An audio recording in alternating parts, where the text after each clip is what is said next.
Senator Tom Cotton. Good morning, sir. How are you doing? Hey, Kevin. Good to be on with you. I'm sorry to confess I don't think I've seen a single one of those movies. I haven't either. Well, I have an excuse. I have a 20-month-old and a 7-week-old. I'm just not cultured. I saw Rogue One. My boys wanted to see that, so we went there. Good movie, No Oscar nomination, but, hey, it is entertainment. Senator President Trump signing an executive order. He did that yesterday, reinstating the Mexico City policy, or not reinstating it. But explain what this is. It's a little confusing. So this goes back to Ronald Reagan's days, and it reflects the basic principle I think most Arkansans support, that taxpayer dollars shouldn't support abortion, whether that's here in the United States through public health programs or overseas. And the Mexico City policy simply says that your tax dollars won't go to organizations that support or advocate for abortion overseas. I know that this is a sensitive topic, and I respect people who have a different opinion, but I think that we shouldn't be using our tax dollars to subsidize something that is so sensitive to so many people. Senator, a lot of women are worried, not necessarily about abortions, but about their overall health care, worried that the Trump administration policies will limit access to their needs. Well, unfortunately, what's been limiting access over the last 6 years is Obamacare. It's driven up the cost of health insurance premiums and copays and deductibles. What we want to do once we repeal Obamacare is try to solve all the problems that our healthcare system has had for so long and that Obamacare made worse. And that'll be solving those problems for women, for men, for children, for seniors, and anyone else who wants quality, affordable health insurance. Two senators have presented some ideas on this, a replacement for Obamacare. Do we know anything about this?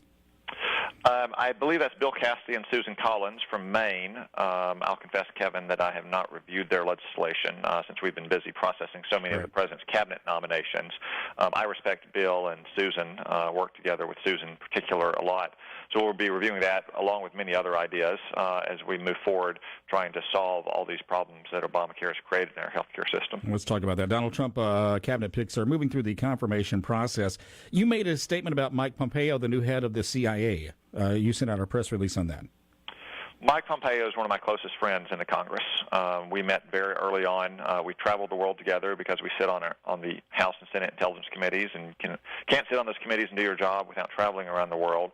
I am confident that Mike is going to be an outstanding director of the Central Intelligence Agency. He was first in his class in West Point.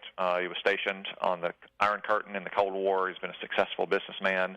He's widely respected in the Congress. He understands what's necessary to keep this country safe. He understands how to lead a large agency like the Central Intelligence Agency. I'm glad the Senate finally confirmed on Monday. We thought we had an agreement to confirm him on Friday. The Democrats backed down on that agreement, unfortunately. But that's behind us, and he's confirmed, and I'm looking forward to seeing him on the job and hopefully getting the rest of President Trump's nominees confirmed promptly so they can go to work as well. Well, let's open up that wound a little bit there. You had an exchange with Senator Chuck Schumer over that particular nomination. What was that about? We had a frank exchange of views, Kevin. Rather heated, as I understand. It was very frank. Do we expect debate over nominations like this? I mean, isn't that a part of the process?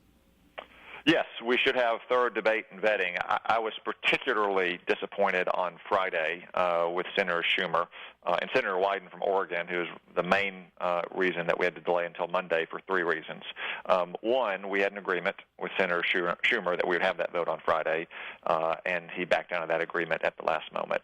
Two, this is the Central Intelligence Agency. This is not a second-tier domestic position, all of which are important, but I think most Arkansans would agree that the Central Intelligence Agency is one of the most important agencies in the government, and we need politically accountable leadership there from day one. And three, Mike Pompeo is my friend, and if you mess with my friends, then I'm going to mess with you. I want to be on your side. Senator Tom Cotton, you tweeted out a book recommendation this morning, if you would. What book? Passion for Leadership by Bob Gates. Why so? I think Bob Gates is one of the finest public executives of the last 50 years. He was a career CIA officer before he led the CIA. Then he was the president at Texas A&M, and then he was Secretary of Defense for both President Bush and President Obama. And Bob Gates simply understands how to drive change through an organization as large, as massive as the Pentagon, as the CIA, and Texas A&M. And it's just a great book full of great stories from those three roles. As he said once about his time at A&M, he had overthrown the governments of medium-sized countries with less controversy than firing a college football coach. Senator Tom Cotton, thank you very much for your time this morning. We'll talk more about the health care issue next time we converse, all right? Thanks, Kevin. Take Thanks care. so much. 747 News Radio 102.9 KARN. Let's get an update.